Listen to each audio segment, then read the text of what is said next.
Welcome to A Life in Chapters, the podcast for anyone who loves journaling, books, and building a creative life and business that truly fits. I'm Alison Wood, and this is episode 14, Romanticising Your Life in Summer. How noticing small, seasonal moments can change the way you feel about your days. So I first heard the phrase romanticising your life from much younger YouTubers. At the time, I may have rolled my eyes a little. It kind of sounded alien to me, or maybe I'm just old. Then, somewhere between a slow morning with tea in the garden and an evening walk where the light went gold, the idea seemed to click. It was not about pretending everything is perfect. It was about paying attention. It was about giving small moments a bit more care, a bit more ceremony, so that ordinary life feels more like it belongs to you. Today I want to explore how to do that in summer and how to journal your way into it so that this is not just a nice idea you hear once, but something you actually live. Now, romanticising your life is not about creating a highlight reel or buying a cart full of new things. It is about presence. It is the decision to notice how the light falls on the table, to eat outdoors when the opportunity arises, to choose music for a task so it feels like a scene rather than a chore. It is giving attention to what already exists and, where you can, arranging it with care. It is also permission to enjoy beauty without guilt. You are allowed to make a small routine feel special. You are allowed to celebrate tiny wins. You are allowed to like what you like, even if it seems simple. For me, summer is the easiest season to practice this because the senses are already awake. Windows are open, colours are brighter, the evenings linger. It invites us to slow down and actually feel our day. Think of summer less as a packed itinerary and more as a mood to curate. What would make your days feel a touch lighter, a touch more yours? Warm air on your skin when you step outside first thing. The smell of tomatoes, strawberries or herbs in the garden or at a market. Sandals by the door, a basket ready for a walk to the park. A stack of light, happy reads on your bedside table.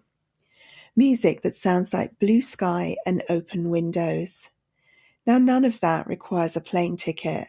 It is more about intention than expense.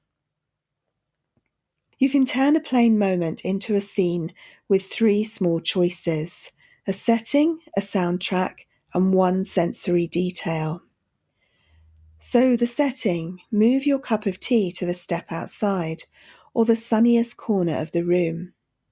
Soundtrack, a playlist, a radio station, even the hum of the garden.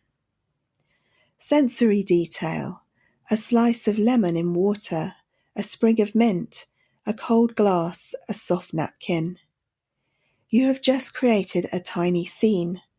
The task is the same. You feel different doing it though. A common hurdle for this is comparison. You see someone else's summer and think yours does not measure up. But romanticising your life is personal. It is not a template. If you enjoy quiet mornings more than busy afternoons, lean into that. If your summer joy is a library visit and a long shower, that counts. Another hurdle that we can put in place is time. But you do not need hours. Try a 5-minute window. Water the plants and actually notice the leaves. Sit at the open window and feel the air. Put your phone down for the length of 1 song and look at the sky. These tiny edits change the tone of a day. Choose a shelf, a tray, or a corner of your room and make it your seasonal shelf for summer. This is not about buying, it is about gathering what you already own that says summer to you. A jug or jar that looks good with flowers or herbs, a favourite mug or glass, a candle that smells like citrus or fresh linen, or simply a small bowl of lemons. A notebook and pen ready for thoughts, a postcard, photo or print that makes you smile. Every time you see this corner, you'll get a visual nudge to pause and enjoy. It's also the time to enjoy books, films, and music that bring you back to this season. Now, rather than me listing favourites, I want you to name yours. Which books feel like summer to you? Which films lift your mood on a warm evening? Which album or playlist turns washing up into a small dance? This is about your taste and your history. The things that make you feel like yourself are the best choices. You can keep a page in your journal called My Summer Stack. List the titles, songs, and even podcast episodes that give you the feeling you are looking for. When a sleepy afternoon hits, you will not need to think, you can pick from the list. Romanticising your life is not another job. Still, a tiny plan can help. Try this simple structure for one summer weekend. Take one outdoors moment. Now this could be an early walk, coffee on the step into your garden, 5 minutes sitting on the grass in the local park. One simple treat, fruit in a nice bowl, an ice lolly or a bakery stop. One nourishing task, change the bed, tidy the seasonal shelf, water the plants. And one creative hour, reading, sketching, sorting out photos, writing, listening to your favourite music. Write that into your journal on Friday. It doesn't have to take up the whole weekend, it just can be small pockets. Keep it loose. Ticking these 4 boxes will make the weekend feel cared for without turning it into a checklist. And I've mentioned it before, but romanticising your life is not code for shopping. If you have extra to spend and want to, wonderful. But the heart of this is presence. Use what you own. Borrow from the library if there's a book you want to read. Pick flowers from your garden. Or, if you want to push the boat out, get a low-cost bunch from the market and split it between small jars. Even jam jars make good little vases. Make iced tea with a tea bag and a jug. There is almost always a way to honour the moment that does not rely on buying something new. If it feels cheesy, keep it private. You do not have to share any of this online. In fact, sometimes the most meaningful moments are the ones no one sees. If time is the block, attach romance to something you already do. Put music on while you cook.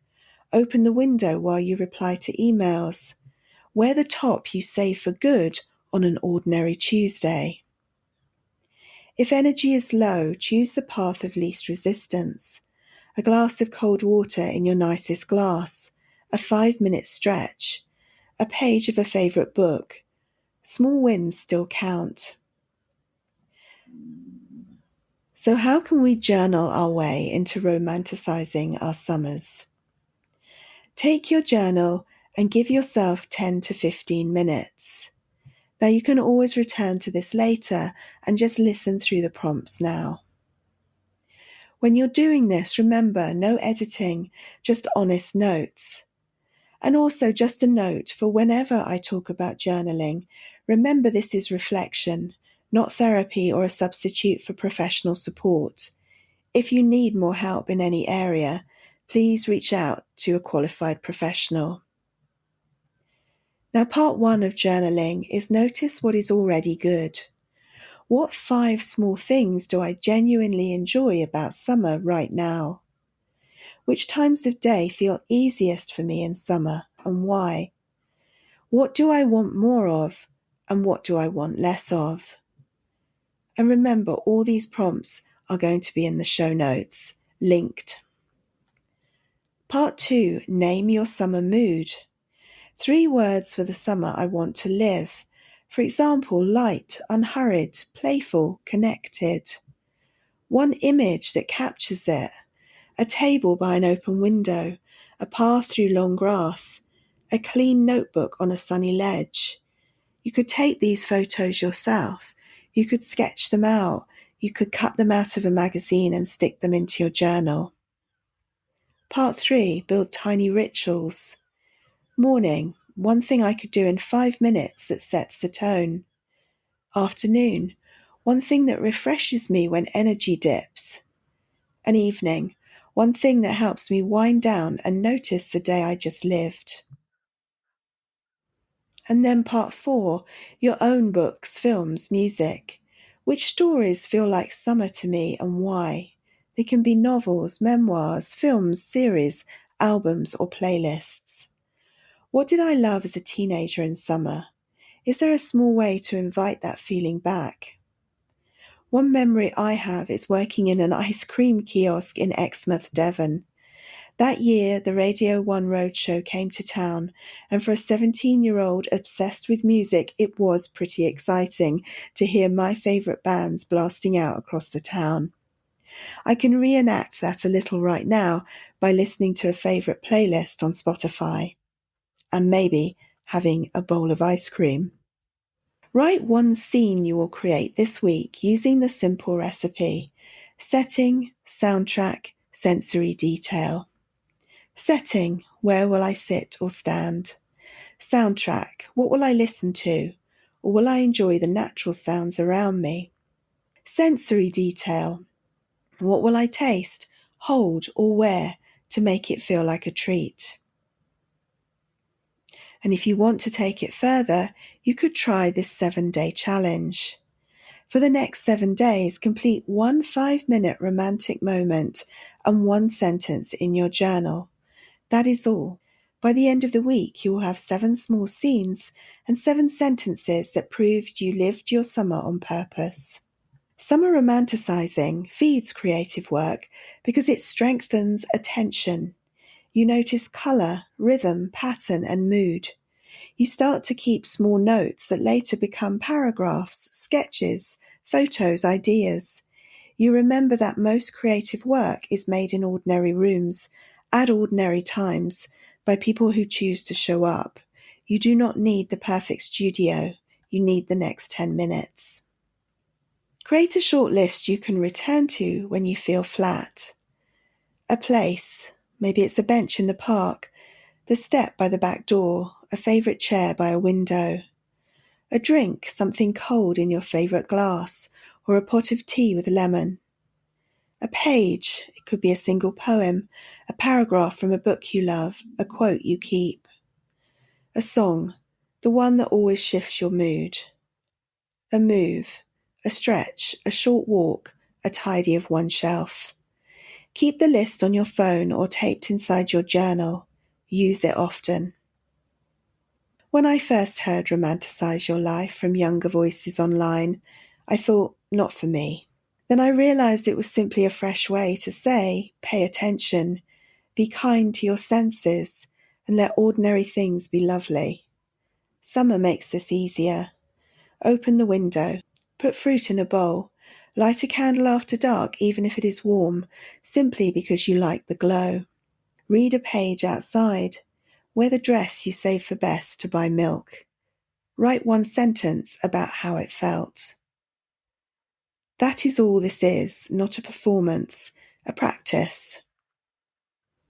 Thanks so much for listening today, and I hope you take just a little of this, one extract, and enjoy romanticizing your summer.